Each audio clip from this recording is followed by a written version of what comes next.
오늘 우리들에게 주신 하나님의 말씀 야고보서 5장 7절부터 11절까지 말씀입니다.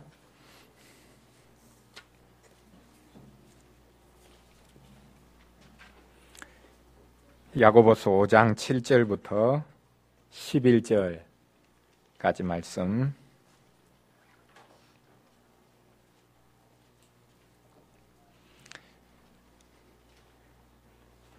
오늘은 우리 같이 한 목소리로 읽겠습니다. 야고보서 5장 7절부터 11절까지 말씀입니다. 우리 같이 읽겠습니다. 그러므로 형제들아, 주께서 강림하시기까지 길이 참으라. 보라, 농부가 땅에서 나는 귀한 열매를 바라고 길이 참아 이른 비와 늦은 비를 기다리나니 너희도 길이 참고 마음을 굳건하게 하라. 주의 강림이 가까우니라. 형제들아, 서로 원망하지 말라. 그리하여야 심판을 면하리라. 보라, 심판주가 문 밖에 서 계시니라. 형제들아, 주의 이름으로 말한 선지자들을 고난과 오래 참음의 본으로 삼으라. 보라, 인내하는 자를 우리가 복되다 하나니 너희가 욥의 인내를 들었고 주께서 주신 결말을 보았거니와 주는 가장 자비하시고 긍휼히 여기시는 이시니라. 아멘.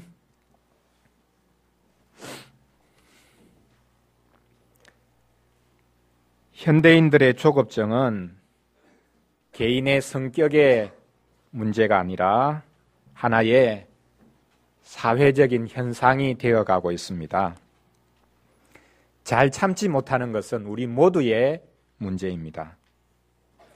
빠른 것을 선호하는 시대가 되었기 때문입니다. 시대 풍조를 따라잡지 못하면 구닥다리 소리를 듣고 경쟁에서 낙오하기 쉽습니다. 외국 근로자들이 한국에서 고용주로부터 제일 많이 듣는 말도 빨리빨리일 것입니다. 조금이라도 쉬고 노닥거리는 것을 못 보아줍니다. 분초를 쪼개어가며 일을 하라고 닥달합니다. 사실 이것은 산업혁명이 시작되면서부터 개발된 것입니다. 산업혁명이 시작되면서 기계가 발명되자 사람들의 신체가 그 기계의 활동에 맞추어져야 했습니다. 산업자본가들은 어떻게 하면 사람의 신체조차도 조작하여서 기계적인 반복 활동을 하도록 할 것인가 라는 것을 집요하게 연구했습니다. 산업혁명은 기계를 발명했지만 동시에 새로운 인간을 발명했습니다. 이렇듯 참지 못하는 문화에 길들여지다 보니 다른 사람이 자신의 일에 긁어적거린다고 싶으면 우리는 쉽게 분통을 터뜨립니다. 원망과 비방, 갈등과 분노가 넘쳐납니다. 오늘 말씀해 보면 바로 이런 현상을 지적하고 있습니다. 교회도 예외가 아니기 때문입니다. 이렇게 참지 못하는 것과 원망하고 비방하는 것은 시대를 초월한 문제입니다. 문제는 오늘 본문에서 근고를 받고 있는 사람들, 길이 참으라 라고 근고를 받고 있는 사람들은 남에게 손해를 끼친 사람이 아니라 오히려 남에게 당한 사람이라는 사실입니다. 같은 형제인 교인에게서 당한 사람입니다. 당한 사람들을 향해서 참으라, 길이 참으라, 원망하지 말라 라고 말씀하고 있습니다. 이런 법이 어디에 있습니까? 왜 길이 참으라? 당하고 있는데 계속해서 당하는 자들을 향해서 끝까지 당해라 이렇게 말씀을 하는 것 같습니다. 왜 길이 참으라, 원망하지 말라 라고 말씀합니까? 첫째로는 주의 강림이 가깝기 때문이라고 말씀합니다. 둘째는 심판주가 문 밖에 서 있기 때문이랍니다. 마지막 셋째는 우리가 인내의 결말을 알고 있기 때문이랍니다. 먼저 주의 강림이 가까우니 길이 참으라 라는 말씀을 생각해 보겠습니다. 야고보 선생은 오늘 본문이 시작되면서 바로 앞 본문에서 표현하던 방식을 바꿉니다. 바로 앞 본문에서 야고보 선생은 들으라 너희 장사치들아, 들으라 너희 부자들아 라고 말했습니다. 지주들, 기업가들을 향한 경고입니다. 그들을 향해서 들으라 라고 소리를 쳤습니다. 우리는 들으라 라는 이 말을 우리 주님이 친히 하셨던 말씀인 것으로 알고 있습니다. 귀 있는 자는 들으라 라고 주님이 종종 말씀하셨습니다. 야고보 선생은 육신으로는 자기의 형님이었던 예수님의 흉내를 내고 있는 것 같습니다. 그런데 흉내 내고 있기보다는 주님의 말씀을 따르면서 경고하고 있습니다. 부자들을 향해서 또한 지주들을 향해서 경고하고 있습니다. 회개하고 돌이킬 기회가 있다고 말씀하고 있습니다. 그런데 오늘 본문은 이제 갑자기 그러므로 형제들아 라고 시작하고 있습니다. 그러면 이 형제들이 누구겠습니까? 일반적인 하나님의 백성을 가리킬 수도 있지만 바로 앞에서 말한 지주들 또 기업가들로부터 착취당한 이들입니다. 오늘 본문은 이제 착취당한 이들, 그들을 향해서 하시는 말씀입니다. 착취당하는 이들을 향해서 뭐라고 말하고 있습니까? 길이 참으라 라고 말씀하고 있습니다. 참는 것도 한계가 있을 텐데 길이 참으라 라고 말씀하고 있습니다. 무작정 참으라는 말일까요? 끝까지 참아보라는 말일까요? 9절 말씀에 보면 이 참으라는 말이 원망하지 말라라는 것임을 알 수 있습니다. 참되 원망도 하지 말라고 말하고 있습니다.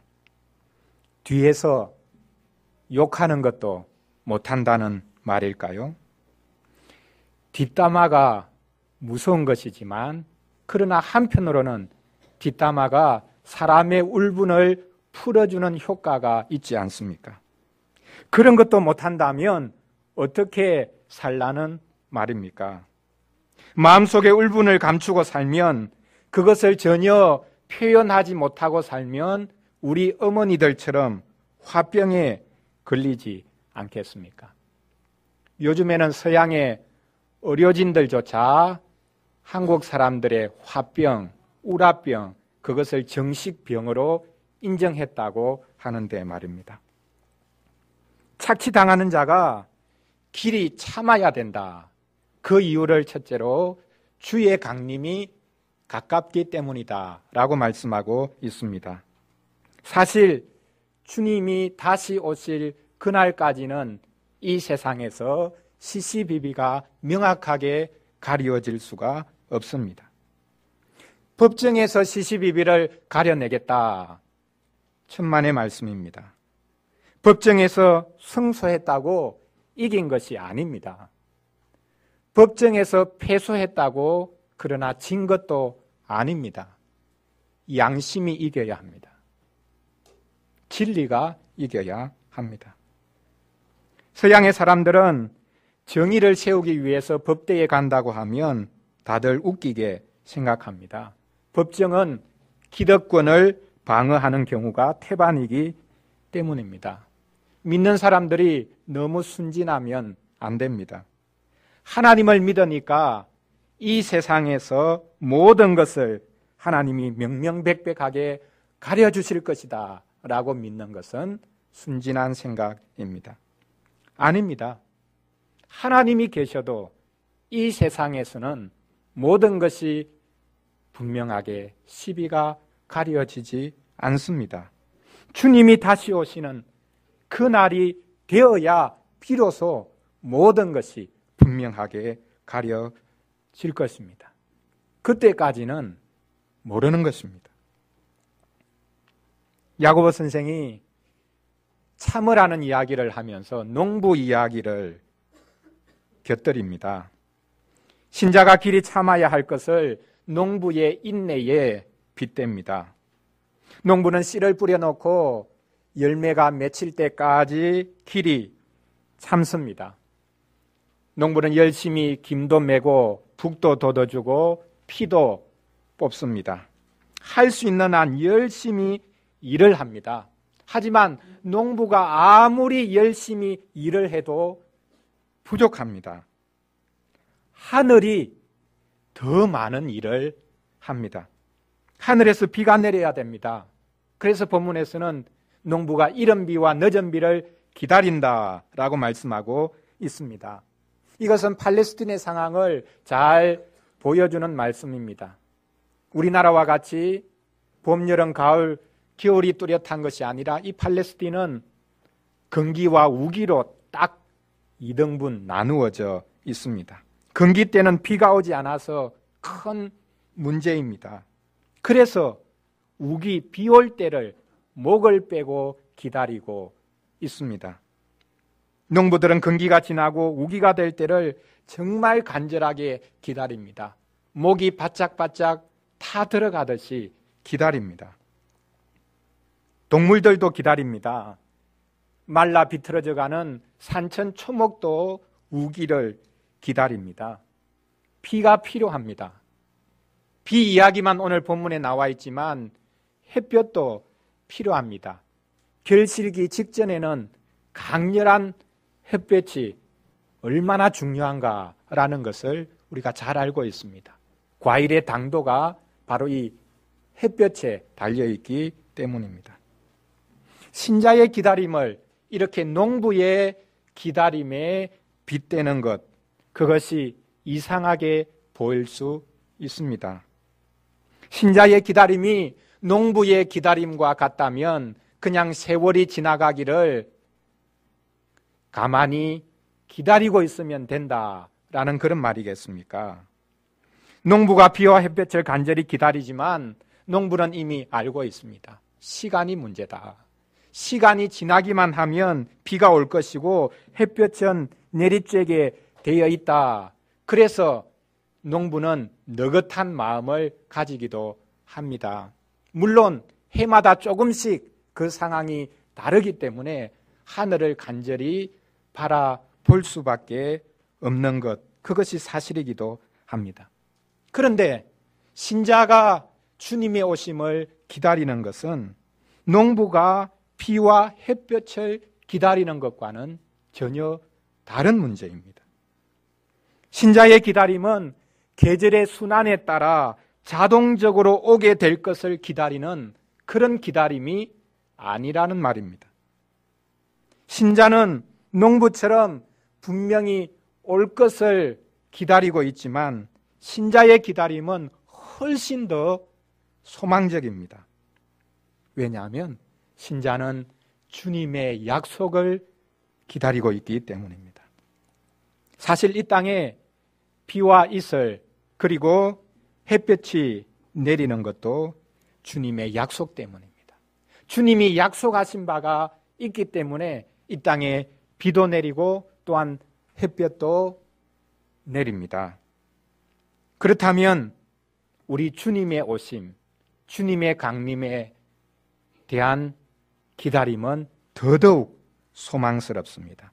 그것은 하나님의 약속 때문입니다. 우리는 주님의 강림을 의심할 이유가 없습니다. 주님이 약속하셨기 때문입니다. 주님의 강림은 세월이 지나면 자동적으로 오게 되어 있는 것이 아닙니다. 주님의 오심은 세월의 흐름에 속한 문제가 아니라 주님의 약속에 속한 문제입니다. 그분의 신실하심에 달려있는 문제입니다. 착취당하는 신자가 길이 참는 것은 다른 길이 없기 때문이 아닙니다. 소리친다고 해결될 일이 아니기 때문에 어쩔 수 없이 참는 것이 아닙니다. 그렇다고 주님이 오실 때 보자, 그런 마음으로 기다리는 것도 아닙니다.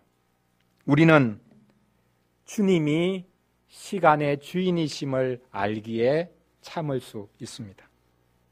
우리는 시간을 이겨낼 수 없지만 주님은 시간의 주인이십니다.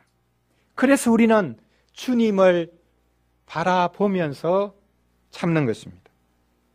주님이 다시 오셔서 모든 것을 명명백백하게 가려주실 것이니 우리는 그때까지 기다릴 수 있습니다. 그런데 주님께서 다시 오셔서 모든 것을 명명백백하게 가려주시는 것이 착취당하는 사람들에게 무조건적으로 좋은 것만은 아닙니다. 우리가 두 번째로 이 부분을 한번 살펴보겠습니다. 심판주가 문 앞에 서 있다라고 말씀하는 부분입니다. 야고보 선생은 착취당하는 자들에게 길이 참으라 라고 말했을 뿐만 아니라 착취하는 사람들을 향해 원망하지 말라고 권면했습니다. 착취당하는 사람이 착취하는 사람을 비방하고 원망하면 그것도 심판을 받을 일이라고 말씀하고 있습니다. 이런 법이 어디에 있겠습니까? 참으로 이상한 말씀이 아닙니까? 9절을 보십시오. 형제들아 서로 원망하지 말라. 그리하여야 심판을 면하리라. 보라, 심판주가 문 밖에 서 계시니라. 누구를 심판한다고 말씀하고 있습니까? 원망하는 자들을 심판하기 위해서 주님이 심판주로 문 밖에 서 계신다고 말씀합니다. 이 심판주가 누구입니까? 우리 주 예수 그리스도가 아니겠습니까? 심판주가 문 밖에 서 계시다는 것은 주님께서 강림하신다라는 것을 가장 생생하게 표현한 말이 아니겠습니까? 문을 열면 바로 그 문 밖에 주님이 서 계신다라는 이 표현은 주님의 강림, 주님의 재림을 생생하게 가리키는 말씀입니다. 한편으로 그 주님이 문 밖에 서 계신다라는 것은 그 주님이 우리의 모든 이웃과의 관계 속에 계시다는 뜻도 될 것입니다. 주님은 멀리 계신 것이 아닙니다. 시간의 끝자락에서 우리를 오라고 기다리고 계시는 그런 분이 아니라는 말입니다. 주님은 강림하시는 그때 비로소 우리에게 찾아오시는 분이 아닙니다. 주님은 일상 속에 우리와 함께 계십니다. 우리는 문을 나서는 바로 그 순간에 주님과 함께 있게 됩니다. 문을 나서서 이웃을 대하는 바로 그 자리에 주님이 계십니다.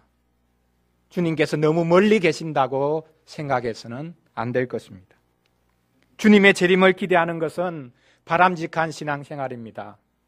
주님의 재림 같은 것은 없다고 생각하는 것이야말로 불신앙입니다. 이 세상에서 나의 노력으로 열심히 도덕적으로 사는 것이 최고라고 생각하는 것, 그것은 도덕적일 수 있지만 가장 큰 불신앙입니다. 주님이 다시 오실 것이라고 믿지 않고 열심히 사는 것, 그것은 가장 큰 잘못입니다. 그러나 반대로 주님은 먼 미래에 오실 분이다 라고 생각하고 행동하는 것도 잘못입니다. 주님은 이미 한 번 이 땅에 오셨고 성령으로 지금도 우리 가운데 계시고 장차 우리를 다시금 찾아와 주실 분입니다. 문제는 주님의 강림이 원망하는 자들에게 위협이 될 것이다 라는 사실입니다. 주님은 심판주로서 강림하실 것입니다. 그때 시시비비가 명확하게 가려질 것입니다. 그때에 착취당한 자들, 빼앗긴 자들도 심판을 받게 될 것입니다. 착취한 자들, 빼앗은 자들만 심판받게 될 것이 아니라 착취당한 자들, 빼앗긴 자들도 심판 아래 있게 될 것이다 말씀합니다. 무엇 때문이겠습니까? 착취한 자들을 원망했기 때문입니다. 빼앗은 자들을 비방했기 때문입니다. 주님의 강림을 말하던 야고보 선생이 9절에서 보라 심판주가 문 밖에 서 계신다라고 말한 이유가 있습니다. 주님의 강림이라고 말하다가 심판주라고 갑자기 표현을 바꾼 이유가 있다는 것입니다. 심판주는 오직 주님, 즉 우리 주 예수 그리스도뿐이라는 사실입니다. 착취당한 사람이 심판주가 되어서는 안 된다는 말입니다. 착취당하는 사람은 판단하는 자리에 서기 쉽습니다. 심판자가 되기 쉽습니다. 심판자는 너희가 아니라 오직 주님이시다라고 말씀하고 있습니다. 야고보 선생은 야고보서 4장 11절 12절에서 이렇게 당한 자들이 판단하고 원망하고 비방하는 문제를 이미 언급했습니다. 형제들아 서로 비방하지 말라. 형제를 비방하는 자나 형제를 판단하는 자는 곧 율법을 비방하고 율법을 판단하는 것이라. 내가 만일 율법을 판단하면 율법의 준행자가 아니요 재판관이로다. 여기 재판관이라는 표현이 등장합니다. 너희가 재판관이 되어서는 안 된다. 재판관은 심판주는 마지막 날에 오실 우리 주님뿐이시다 라고 오늘 본문에서 이 말씀을 받아서 말씀하고 있습니다. 입법자와 재판관은 오직 한 분이시니 능히 구원하기도 하시며 멸하기도 하시느니라. 너는 누구이기에 이웃을 판단하느냐?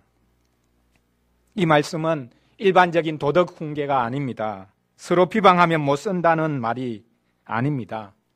착취당하는 자들이 조심해야 하는 부분을 말하고 있습니다. 착취당하는 자들이 착취하는 자들을 비방해서는 안 된다는 말입니다. 이것을 하나님의 말씀으로 받을 수 있겠습니까? 착취하는 이들의 문제가 큽니다. 착취하는 이들은 자신이 하나님인 것처럼 모든 것을 소유하려고 합니다. 반면에 착취당하는 이들도 마치 자신이 하나님인 것처럼 모든 것을 판단하고 정죄합니다. 착취하는 사람도 하나님처럼 되고자 하고 착취당하는 사람도 하나님처럼 되고자 합니다. 착취당하는 사람은 약자입니다. 그런데 다른 측면에서 보면 착취당하는 사람이 강자가 되기 쉽습니다. 도덕적으로 강자이기도 하고 정의의 측면에서도 강자이기도 합니다. 착취당하는 사람은 마음껏 욕할 수 있는 강자입니다. 빼앗긴 사람은 울분을 터뜨릴 자격이 있는 강자입니다. 그래서 하나님의 말씀은 착취당한 자들이 하나님의 심판을 받을 수가 있다고 말씀하고 있습니다. 약자가 한순간에 강자가 되기 때문입니다. 우리는 율법의 준행자가 되어야지 입법자나 재판관이 되어서는 안 됩니다. 착취하는 사람은 하나님의 형상을 착취합니다. 착취당하는 사람은 하나님의 형상을 욕합니다. 한쪽에서는 하나님의 형상을 착취하고 한쪽에서는 하나님의 형상을 욕합니다. 참 곤란한 문제입니다. 주님의 오심이 착취한 자들뿐만 아니라 착취당한 자들 모든 인생을 심판하시기 위함이다. 이것을 우리가 깊이 묵상해 보아야 하겠습니다. 이제 마지막 부분으로 넘어가 보겠습니다. 길이 참아야 할 이유를 인내의 결말을 너희들이 알고 있지 않느냐라고 말씀하고 있는 부분입니다. 야고보 선생은 착취당하는 자들을 향해 길이 참으라고 했습니다. 착취하는 이들을 향해 퍼붓는 욕과 비방을 그치라고 했습니다. 왜 그래야 한다는 말입니까? 그들은 주 예수 그리스도를 알고 있기 때문입니다. 그분이 착취하는 자들을 향해 오래 참으셨기 때문입니다. 그들을 향해 욕과 비방을 하지 않으셨기 때문입니다. 오직 심판하실 하나님께 부탁하셨기 때문입니다. 예수님만큼 많이 당한 사람도 없겠지만 예수님은 그냥 당하신 것이 아닙니다. 예수님은 수동적으로 당하기만 한 분이 아니라 능동적으로 모든 것을 당하시고 하나님의 뜻을 이루셨습니다. 우리를 위해 그분이 기꺼이 모든 일을 당하셨습니다. 이렇게 길이 참고 인내하는 것, 이것은 하나님의 백성들의 전형적인 모습입니다. 욕하지 않고 비방하지 않는 것은 특정한 하나님의 백성들에 속한 문제가 아니라 모든 하나님의 백성들의 전형적인 모습이었다라는 사실입니다. 구약시대도 예외가 아니었습니다. 그래서 10절 말씀을 보면 야고보 선생은 구약의 선지자들을 예로 들고 있습니다. 형제들아, 주의 이름으로 말한 선지자들을 고난과 오래 참음의 본으로 삼으라. 구약시대 선지자들이 고난을 받았고 오래 참았으니 너희들도 그것을 본받으라 라고 말씀하고 있습니다. 예수님이 구약 성경 전체를 바로 이 선지자들의 고난받음, 선지자들의 애매하게 고난받다가 죽음, 그 관점에서 해석하기도 하셨습니다. 마태복음 23장 35절에 보면 주님께서 다음과 같이 구약 성경 전체를 이 의인의 고난받음에 관한 관점으로 해석하고 계시는 것을 볼 수 있습니다. 그러므로 의인 아벨의 피로부터 성전과 제단 사이에서 너희가 죽인 바라가의 아들 사가라의 피까지 땅 위에서 흘린 의로운 피가 다 너희에게 돌아가리라.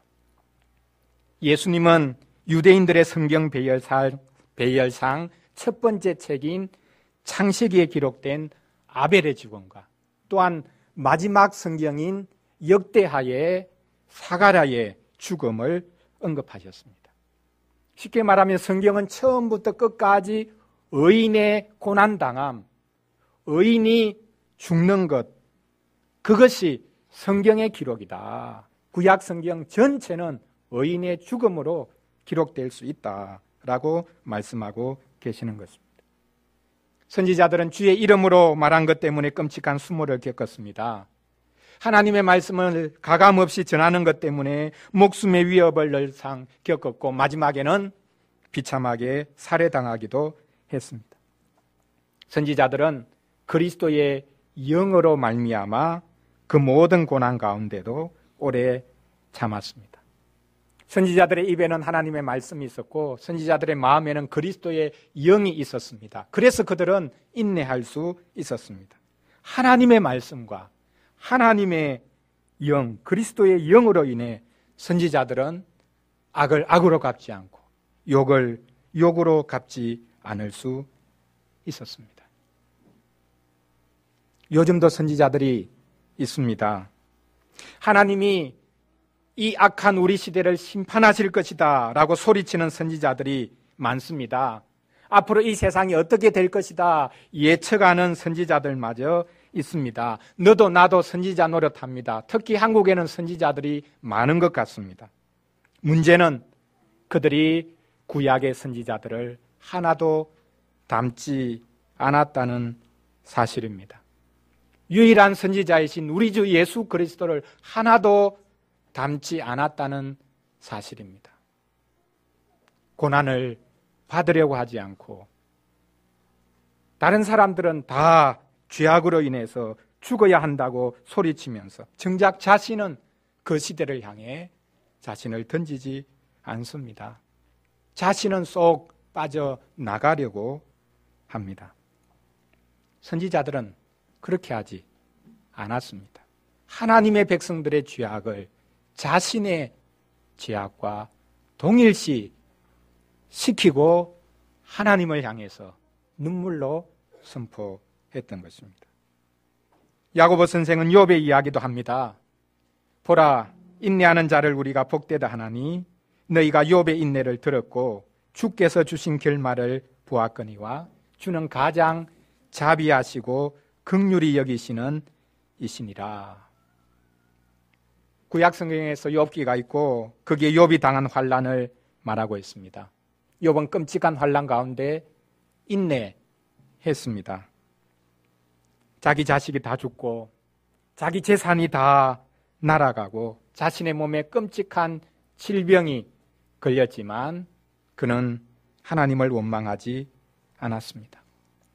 우리가 벌거벗은 몸으로 이 땅에 왔으니 벌거벗은 몸으로 돌아갈 것이다 라는 유명한 말을 하지 않습니까?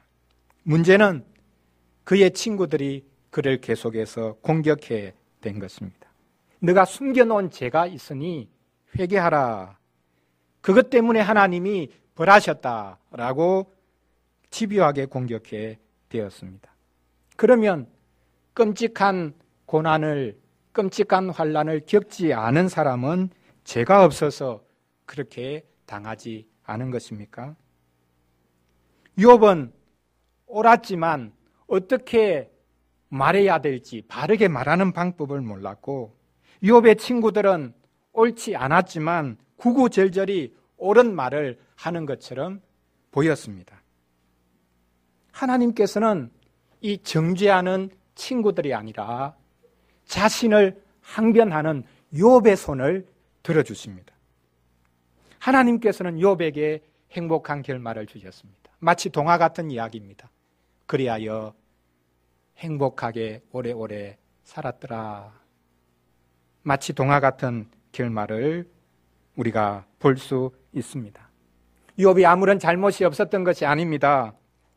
친구들 때문에 욥은 도중에 자신이 태어난 날을 저주하기도 하고 하나님이 왜 자기에게 이런 끔찍한 일을 허락하시는가 항변하기도 했습니다. 그럼에도 불구하고 하나님께서는 욥을 긍휼히 여겨 주셨습니다.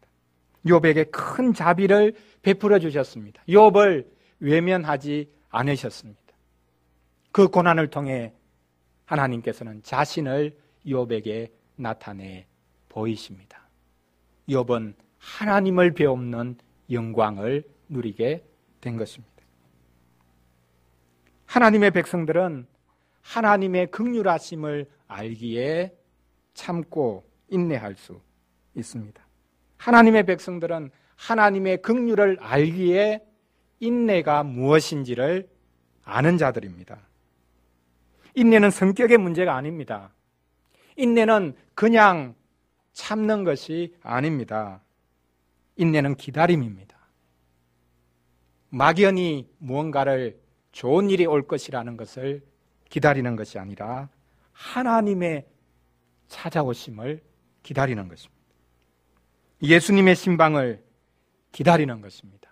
성령님의 방문을 기다리는 것입니다. 야고보 선생이 처음부터 이 인내를 언급했습니다. 내 형제들아, 너희가 여러 가지 시험을 당하거든 온전히 기쁘게 여기라.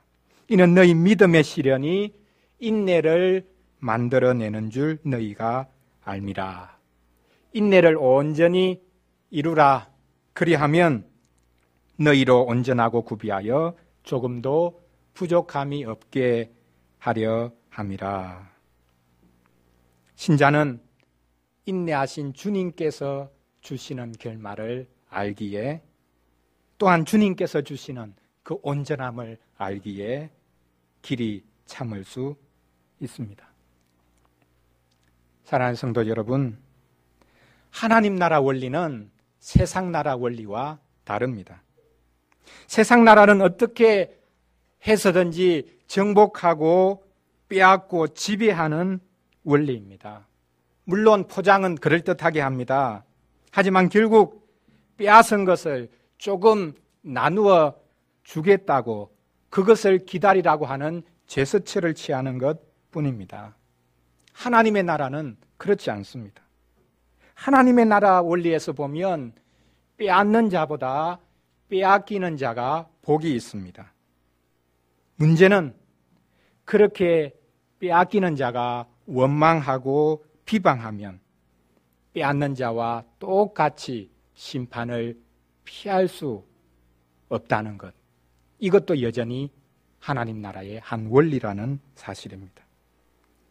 이게 말이 됩니까? 정당방위라는 것이 있지 않습니까? 왜 정당방위도 인정해 주지 않습니까? 빼앗긴 사람은 세상 나라에서도 하나님의 나라에서도 인정받지 못한다는 말입니까? 그렇다면 어쨌든 이 세상 나라에서 빼앗는 자리에 서는 것이 장땡이지 않겠습니까? 사람은 이 세상에서 남을 착취하든지 남을 욕하든지 둘 중 하나밖에 할 수 없는 것처럼 보입니다.